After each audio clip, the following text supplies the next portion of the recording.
Hello hello hello, आप सभी को स्वागत है तथ्यान्वेषी चैनल पर। तो आज का टॉपिक है चीतास ऑफ इंडिया।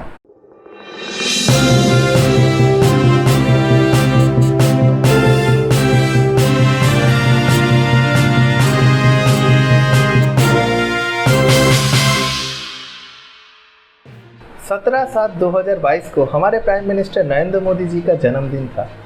उसी दिन उन्होंने मध्य प्रदेश के कुनो नेशनल पार्क में नामीबिया से लाया गया 8 चीतों को रिलीज़ किया। फिर उसी शाम नेशनल लॉजिस्टिक्स पॉलिसी के रिलीज में उन्होंने ये उक्ति की, एक समय था हम कबूतर उड़ा छोड़ते थे, आज चीता छोड़ते हैं।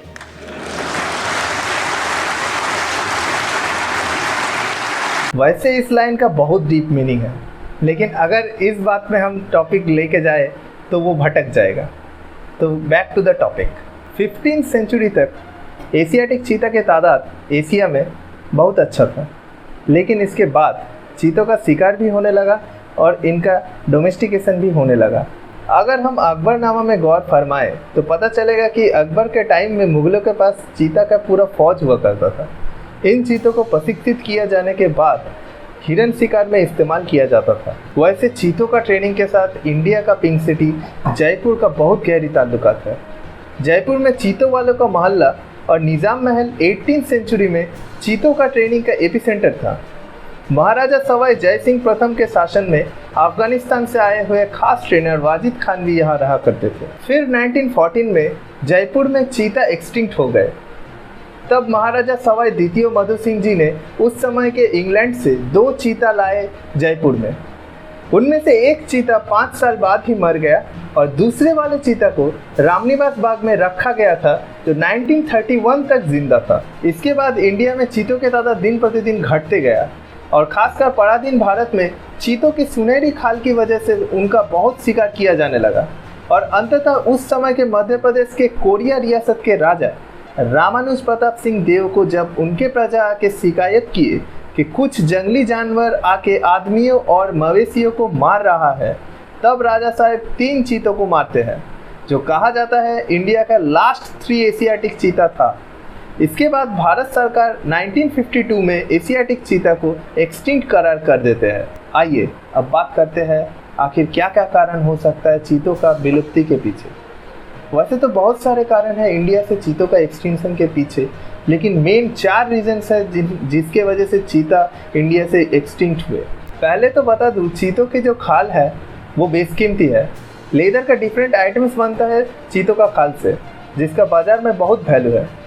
पहले चीतों का अभी का राजस्थान, मध्य प्रदेश, उत्तर प्रदेश और छत्तीसगढ़ के इलाके में बहुत देखा जा सकता था, लेकिन इसी इलाकों में भी हंटिंग और पोचिंग का सबसे ज़्यादा मामला होता था। लॉस ऑफ हैबिटेशन भी बहुत बड़ा कारण था चीता के एक्सटिंक्शन के पीछे। इंडिया में चीता पाया जाता था सूखे घासों के मैदानों में और झाड़ियों में, और इंडिया के लोगों का प्राइम काम था एग्रीकल्चर इंडिपेंडेंस के पहले से। लोगों के नीड बढ़ते गए और लोगों ने इन सारी मैदानों को काट के एग्रीकल्चर लैंड में बदलते चले गए। डोमेस्टिकेशन एक और बड़ा मुद्दा था चीतों के एक्सटिंक्शन के पीछे। चीतों शेरों की तरह उग्र मिजाज के नहीं होते थे और इनको 6 महीने के अंदर आराम से पालतू जानवर जैसा बनाया जा सकता था, और यही सब कारण था चीतों के डोमेस्टिकेशन के बढ़ने के पीछे। बेड़ियों में या फिर पिंजरे में रहते रहते अपने आप चीतों का तबीयत बिगड़ता था और वो मर जाते थे। अंतिम जो बड़ा मुद्दा था वो था कि चीता अंत प्रजनन करता था। इसी कारण से इनकी जीन पूल सिकुड़ गई, इनमें जेनेटिक वेरिएशंस की कमी खलने लगी। इसीलिए इनके लाइफ में नेचुरल इम्यूनिटी की बहुत सारा कमी दिखने लगी। इसीलिए ये देखा जाना अभी बाकी है कि कुनो बायोडाइवर्सिटी के नए सदस्य अन्य बिल्लियों, छोटे जानवर, मानव निवास और पर्यावरण में कैसे तालमेल बैठाते हैं। जानकारी के लिए बताते चलो कि अभी तक 14 अलग अलग देशों में चीता एक्सटिंक्ट हो चुके हैं, जिनमें मोरक्को, सीरिया, ओमान, ट्यूनीसिया भी शामिल है। मुझे पहले एक गलतफहमी था कि लेपर्ड और चीता एक ही प्रजाति के हैं, लेकिन ये बिल्कुल गलत है। लेपर्ड और चीता अलग प्रजाति की ही है। पहले आप ये दोनों फोटो देखिए, फिर मैं बताता हूँ डिफरेंस।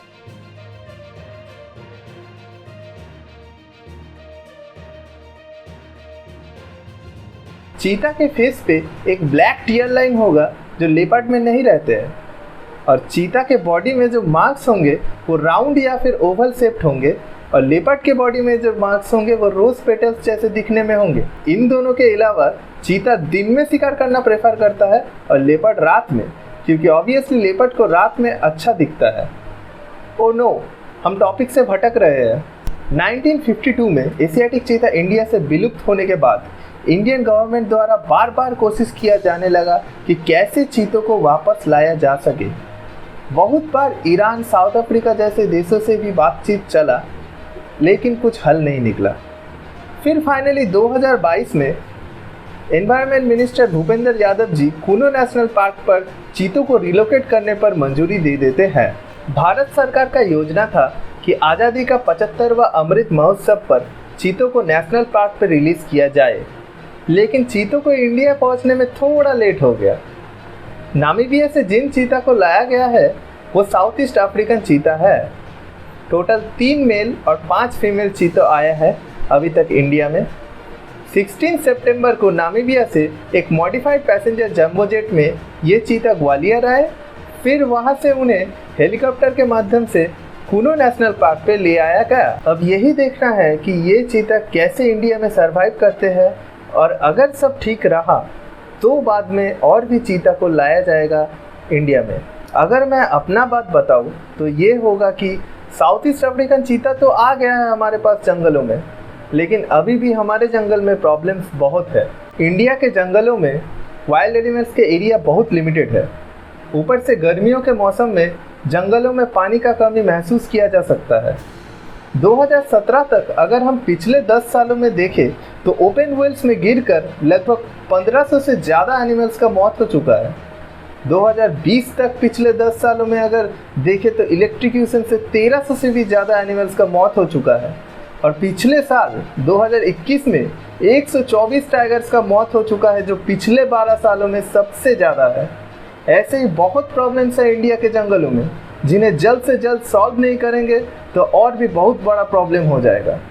हमारे इंडिया में snow leopard, red panda, Indian rhinoceros, black buck जैसे बहुत सारे एंडेंजर्ड स्पीसीज है, जिनको अच्छे से देखभाल करने का बहुत सख्त ज़रूरत है, नहीं तो वो भी एशियाटिक चीता के जैसा सिर्फ हमारे कहानियों में रह जाएंगे। तो आज के लिए इतना ही। आप सबको वीडियो पूरा देखने के लिए धन्यवाद, और ऐसे ही फैक्ट फाइंडिंग वीडियो देखने के लिए सब्सक्राइब कीजिए तथ्यान बेसी को। मैं शुभ और मेरे साथ मेरे ऑलराउंडर सुमन आपसे अलविदा कहते हैं। फिर मिलेंगे किसी नए टॉपिक के साथ। खत्म, टाटा, गुड बाय।